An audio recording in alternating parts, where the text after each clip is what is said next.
How's it going, everybody? Thanks for tuning in. I'm Alan Staley, and this is Slingin' Dirt with Staley. On this week's episode, the only driver to ever sweep both WAR championships, claiming both the East and the West divisions back in 2017. The all-time leader in wins in the Power I Lucas Oil WAR Sprint League with 14, more than doubling the next closest competitor. Driver of the Weebles Bar and Grill, Hoostie's Transmission, Korey Weyant Custom Paint, Goldsberry Designs, More Automotive, Porsche Bros Photography, Mahan Fiberglass, Energy Petroleum, 410 Automotive Machine Racing Engine, Eagle Chassis, number 99 non-wing, but basically anything open wheel. From Springfield, Illinois, Korey Weyant. Currently sitting third in the season standings with the Power I Lucas Oil WAR Sprint League, only 102 points behind that top spot. Weyant seems ready for another late season surge, having already captured a feature win at Tri-City Speedway, 3 hard charger accolades, 2 high point qualifier awards, 5 top 5s, 12 top 10s in Korey's 15 feature starts. Throw in a pair of top 15s at the historic Knoxville Raceway in our multi-day event co-sanctioned with USAC. 2019 has been nothing short of phenomenal for this 4th generation racing talent. I could seriously quote stats for another 10 minutes straight about all of Korey's accomplishments in auto racing, but there's so much more. This episode is going to conclude our run of Knoxville Raceway recordings as I catch up with Korey to talk about everything from family and friends to why he feels the need to race 4 features in 2 states within a 72-hour span. But then a fun conversation between 2 buddies breaks out as we discuss in detail this sport that we're so adamantly passionate about. I don't want to give too much away on this week's intro, so without further interruption, new Slinging Dirt with Staley, special guest Korey Weyant, starting right about now. Started back in quarter midgets when I was 7. When you were 7 years old? Yeah, and it kind of just, it went from there. I went from racing quarter midgets to racing a 250 micro, which I'm pretty sure those are kind of obsolete nowadays. I think so, yeah. And then we jumped up to running the 600s. Huh. And I went from there. At the same time I was running the 600, my dad was still kind of racing midgets. And then I got into the midget at the Chili Bowl when I was 14. I was the first 14-year-old to ever run the Chili Bowl. Nice. And then my dad kind of slowly started to quit as I got into the midget stuff. And then I got my first sprint car ride when I was 15 or 16. Yeah, I ran a wing sprint car at Jacksonville locally. Another local guy from Springfield owned it. And then from there on, we just, car after car after car. Yep. But yeah, I'm a 4th generation. My great-grandpa ran. My grandpa ran. My dad's ran, I ran, and my boys, as far as I've known, I've tried looking up everywhere I could try to find. They're the only 5th generation drivers I can find. That is outstanding. Because I know family is of the utmost importance. Every time I see you out at the track, you've always got your family in tow and everything, and it's amazing to see. What does that mean to you whenever you're out there on the track and your biggest supporters are the people that you're going to ride home with and everything like that? And does it give you extra confidence? Oh yeah, I mean, it definitely boosts the confidence. I mean, as much as they support me on the track, off the track, I mean, all around. And then to have them there, especially like when we won Granite City. That was an amazing victory lane photo. Yeah, to have 4 generations that are still that are living. Obviously, great grandpa's gone, but to have 4 generations up there on victory lane, and then my youngest boy, he's never been in the pits. That was his first night in the pits. And his birthday's 4th of July, so and then to have him up there, and then to have him in victory lane with me, that was his first time ever doing that. So it was pretty special. And to pick up a win, like I know it's not your home track, but it's pretty close. I mean, home state and everything, that's got to add a little extra to it. Is there any race that stands out in your mind where like this one is my favorite? Not really. I mean, I run so many different tracks, so many different places. I mean, it makes it really hard to pick one. I have a lot of. I mean, everybody's like, "What's your favorite track?" I'm like, I have a lot of favorite tracks. Well, what are some of those favorite tracks? If you had to design, like, your track, you're the promoter, you're the track owner. What is it going to be? A big long mile, half mile, or is it going to be a bull ring? What are we looking at? I kind of like the big 3/8. Really? Yeah, like Granite City, Peevely. Peevely's one of my most favorite tracks. Yeah. Especially since we actually got to run their non-wing last year. I ran with USAC there. And that track, I mean, I've ran their wing before. We usually run the Ironman 55 with the Ward of Outlaws every year. And just, that track's it's amazing. I mean, how big of the bowl is, how much speed you actually carry through the corners and all the way around. I mean, it's hard to explain to drive that place. I mean, I've always, when I've talked to people about it, it's when you go into the corner at Peevely and you're full bore down the straightaway, you look down into the corner and you're like, if I don't back off, there's no way I'm making that corner. I'm going to end up through the fence. Right. And then it's like last minute decision. You're like, fuck it. and you keep it to the floor, and the car literally, it sucks down to the track and it whips you right around the corner. Yeah, it's amazing. Even with the non-wing, or is that just strictly like the way the non-wing? It does some with the non-wing, not as much obviously because you got the wing to hold you down, but it does some with the non-wing. But I mean, obviously you got to pedal it through the corner, but it's still, I mean. That was one of the things where I was like, man, I've run here wing so many times, like, I want to run here non-wing. Yeah. And then when we got to do it, it was just Which do you prefer, wing or non-wing? Non-wing. You're a non-wing guy? Oh, yeah. Yeah. I mean, what is it that separates it? Like, what is it that earns the edge? The drivability, you have to drive it. I mean... It puts it more into your control. Yeah, it puts it more in the driver's control completely. I mean, I've ran a ton of wing stuff. That's kind of where I started. I started running 360 wing stuff. I mean, I ran 410 wing stuff up around home, like Jacksonville area, but then like when we get our own car and we ran a lot by ourselves, we ran the Sprint Invader group out of Iowa. We ran it for like 3 or 4 years. Any success or anything? I ran third in points every year that I ran. Nice. And then we went and started running. I ran non-wing around 2009, 2010 a lot. And I ran with 360, you know, all the time with the non-wing against guys. the 410s and everything. Yeah, and we won some pretty big races, like Danville, Illinois. I ran second in the points up there, but they had a couple races where every one of the USAC guys showed up. There was 50-some cars. And the one race, the one that really stands out to me that I won at Danville, we won 2 or 3 that year. And Stanbro had won 13 USAC races in a row. Wow. And we went in and we beat him by a half a track on the cushion with our 360 motor. That's outstanding. So, I mean... that one, it really stands out to me. You know, kind of pumps your chest up a little bit when you can do something like that. Why the number 99? Any big significance there? My grandpa had it, and my dad's always carried it along. Family tradition. I don't really know that great grandpa had it because they kind of drove for other people here and there. Numbers kind of switch and everything. Yeah, it was. You know, it was way easier to find rides way back then than it is now. I don't think back then there was as many race car drivers as there was cars. Exactly. But you know, now it's tough to find a ride now, but. So they drove for a lot of different people, and so it's, you know, whoever's car they were in, that's what number they were in at that time. But my grandpa, when he had his own car and stuff like that, it was 99, and then my dad carried it on. He always ran 99. So you're gonna keep that going. And my boys, they have it too. 99. So. What are they racing? Go karts? They have a cage car. Cage car. Rookie cage car. Nice. That one. Yeah, I got a real good buddy, Johnny Bishop, and it started me and him. Like he has 2 of the bigger cage carts. Okay. Yeah. And his sons ran them, and they kind of. You know, got away from running them a little bit, and he was like, "Hey, you want to run these?"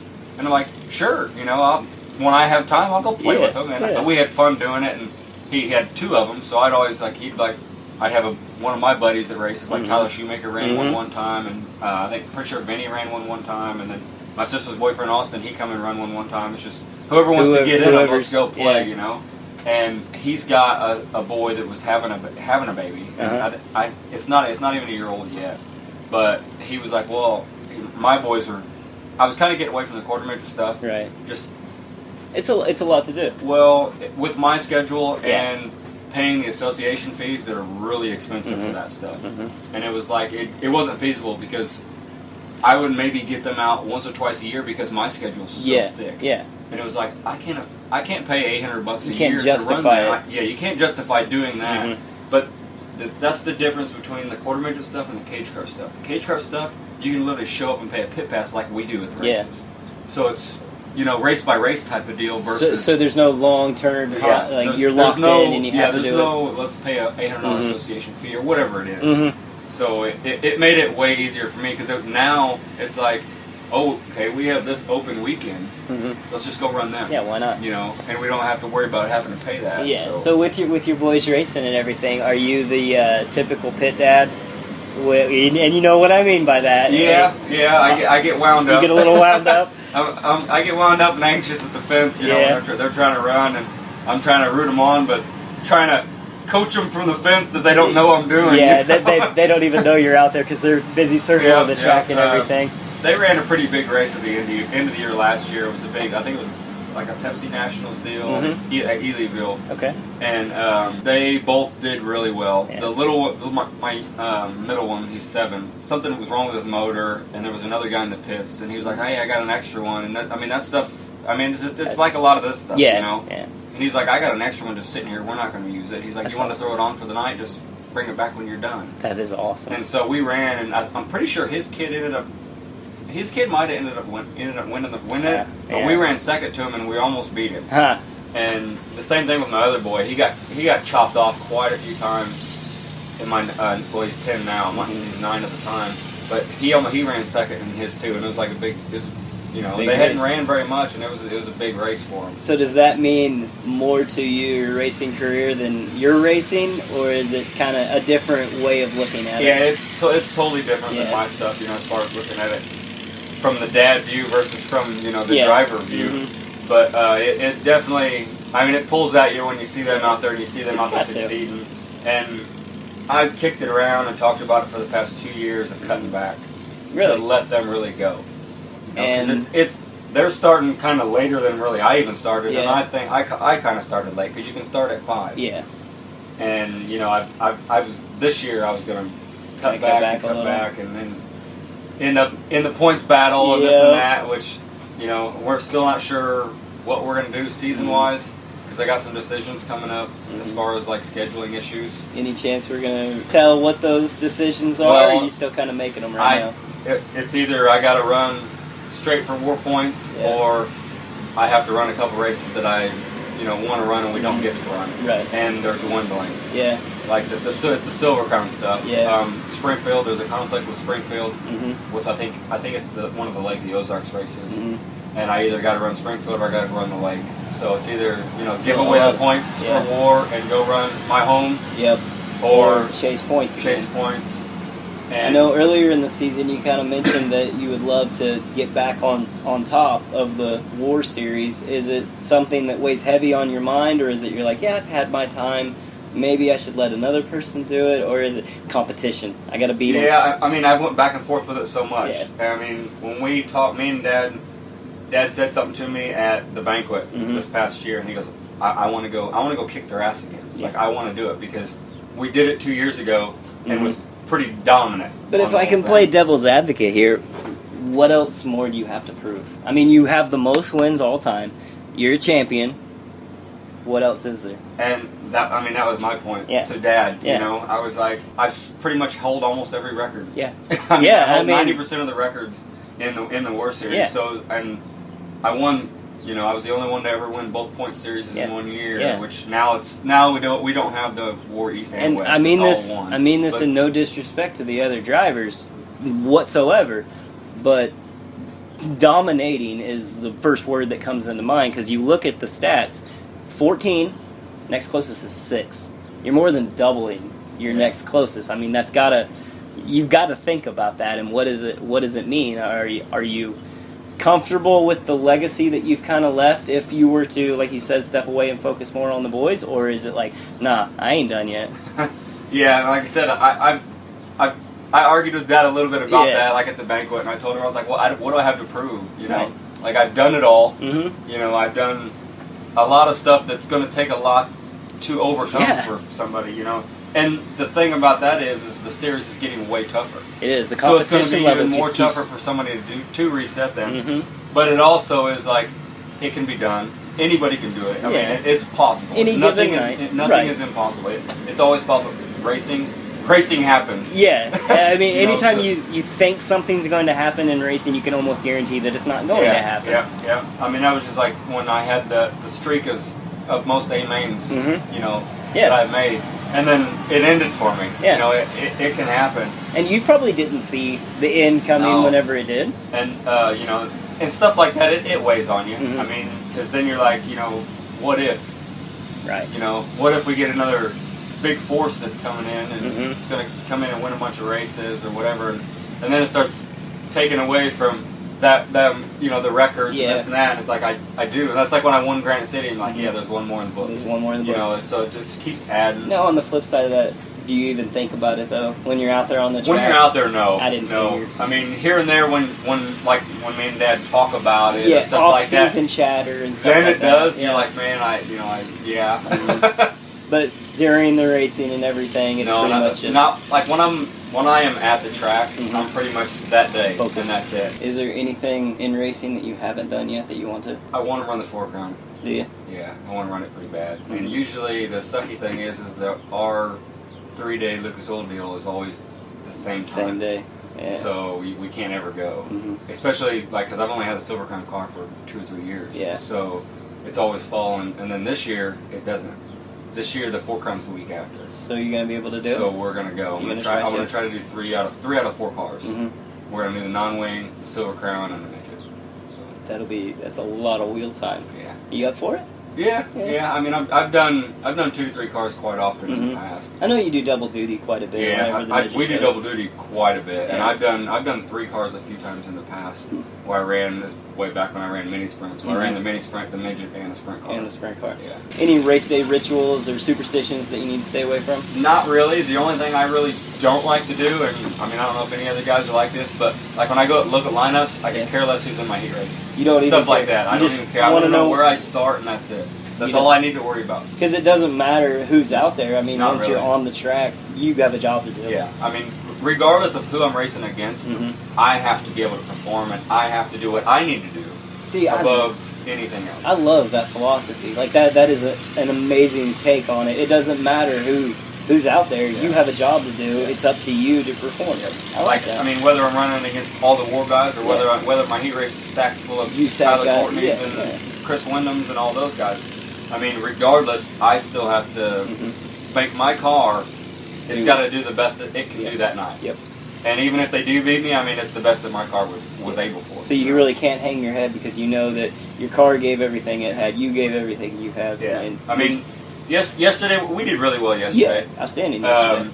I was kind of hanging my head after qualifying. We had a fuel issue during qualifying, and the motor just, I mean, I'd get buried in the corner, and it would start loading up and this and that, which it's the second time this year we've had a fuel filter element be messed up. But and we had one years ago. Same thing happened, and we had this for years. I haven't had it happen, and then this year I had one.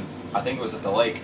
Is when we had one mess up, and then we put a new one in, and it just messed up. Last night during qualifying, and we kind of could guess that that was the issue, and we fixed it. But qualifying is everything in this style of racing. It is. It comes down when to it's all qualifying, and that's how you start your heat race and all that stuff.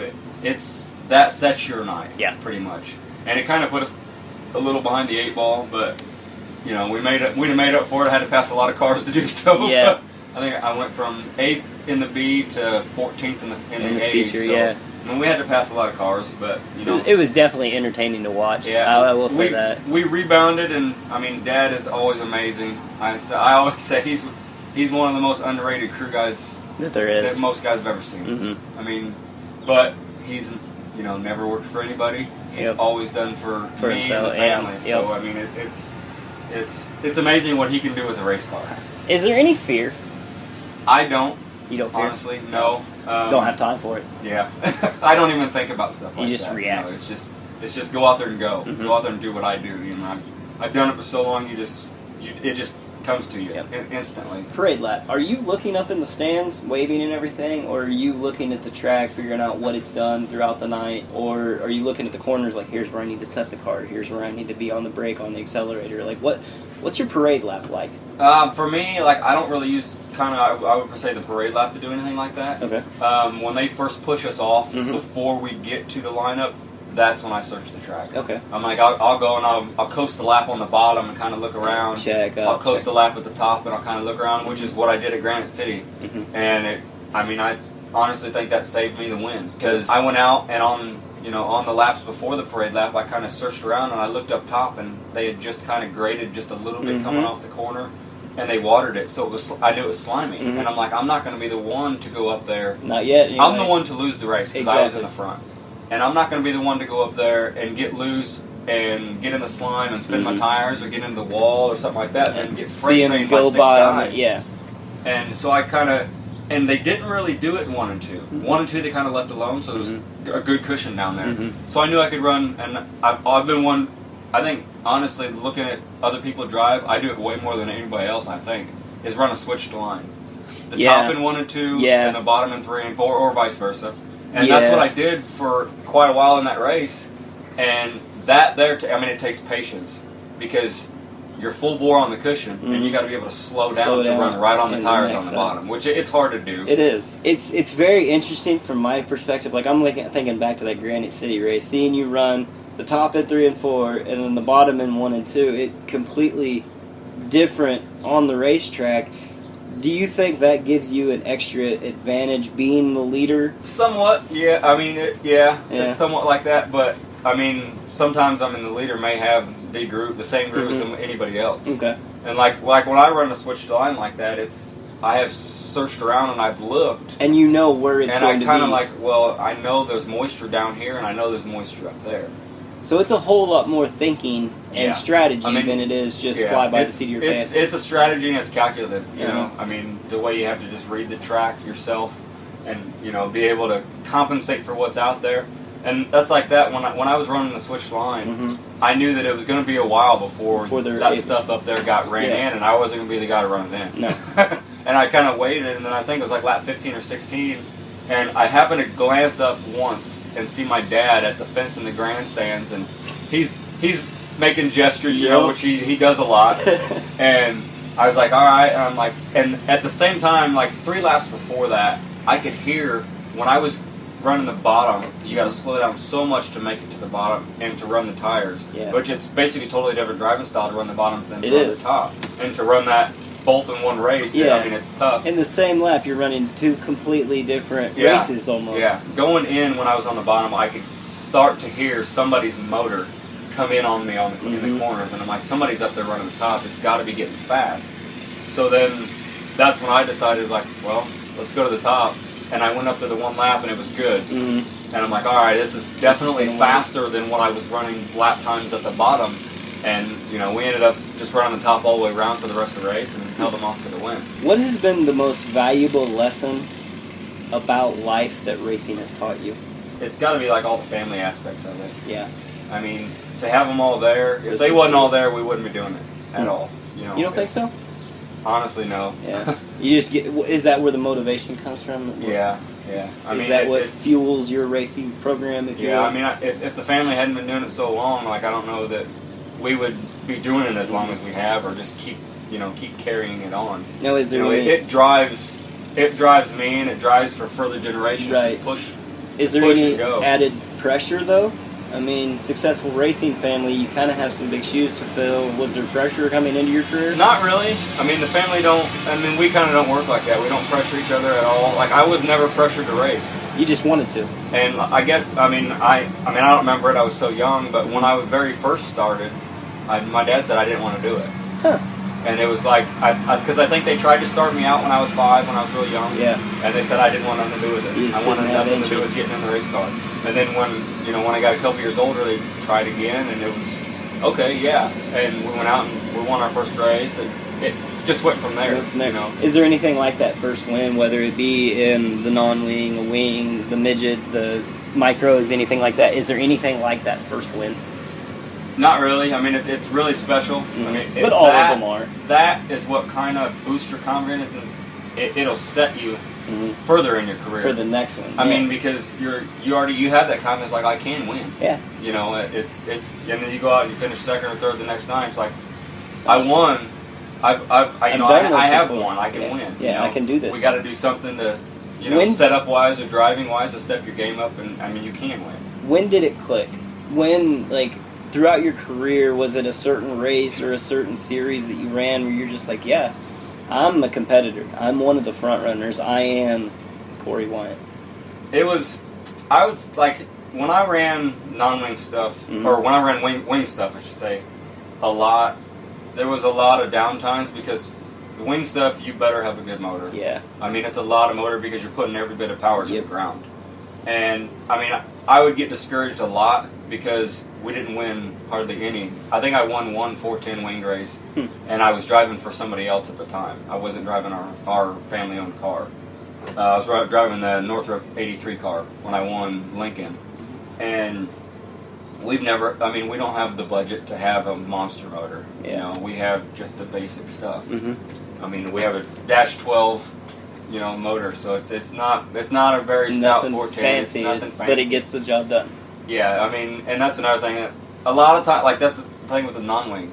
You don't have to have. It's not the motor. Them big motors. Yeah. If you have the setup and you can finesse a car, and the tires come into play. But, yeah. I'll be honest with you. In my opinion, with these non-wings, the biggest thing is that person behind the wheel. Yeah.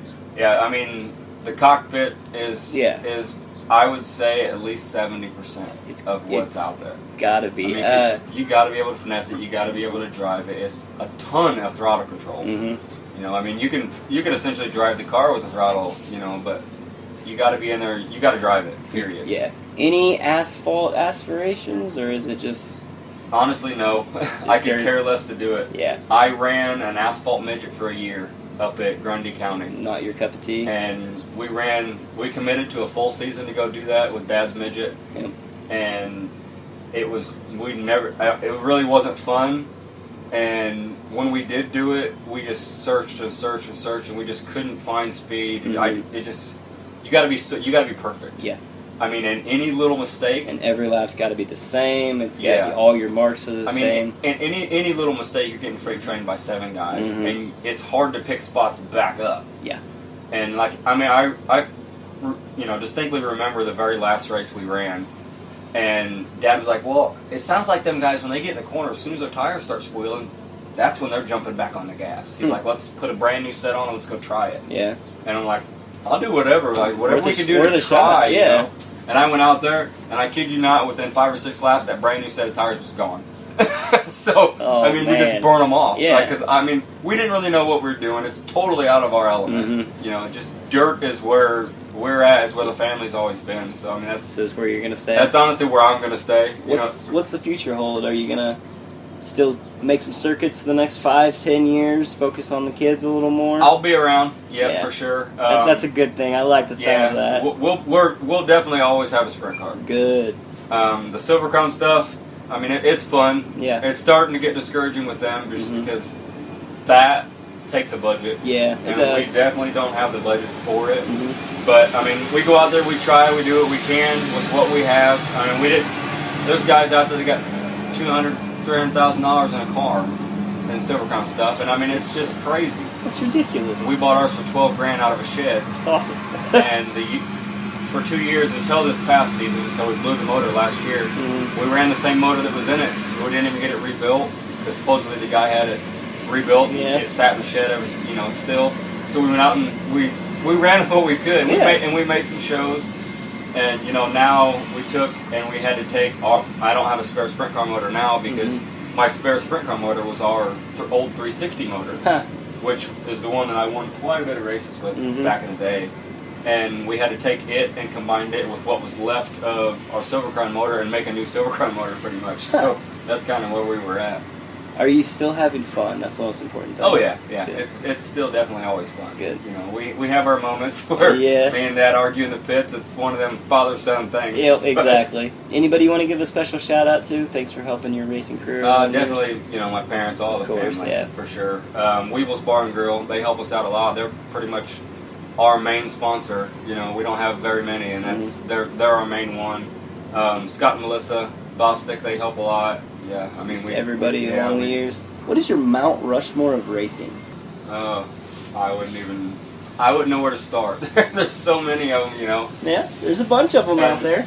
That the other thing is you race against most of them. So you can't really, you can't really put anybody up on a pedestal. It's hard to put them on a pedestal when you're a competitor with them. Is it competition or camaraderie? Is it friends in the pits, everything's off limits when we're on the track, or is it I will help you if you help me, kind of? We've always went on that rule. We help all kinds of guys. Yeah. And we've helped guys a lot in the past. Dad somewhat he gets discouraged and gets away from that a little bit when we need help. Nobody's a lot of stuff. There's been multiple times where nobody's around, nobody wants to do anything. But I love the camaraderie in the pits. Yeah. It's one of the things that helps you want to go to the racetrack. Yeah, it really does. It's a whole family atmosphere. I've gotten away from series just because that was not fun. It sucked. Yeah. I'd run series before where you go through the pits and there's clicks. This is a click here, and this is a click there, and then you walk by and they're kind of standoffish. Just kind of wave, stick their nose up, type of stuff, and it doesn't make it fun to even go to the racetrack anymore. And when you can go and there can be 5 or 6 drivers, we're all sitting there bullshitting in the pits and having fun, just joke and tell a story.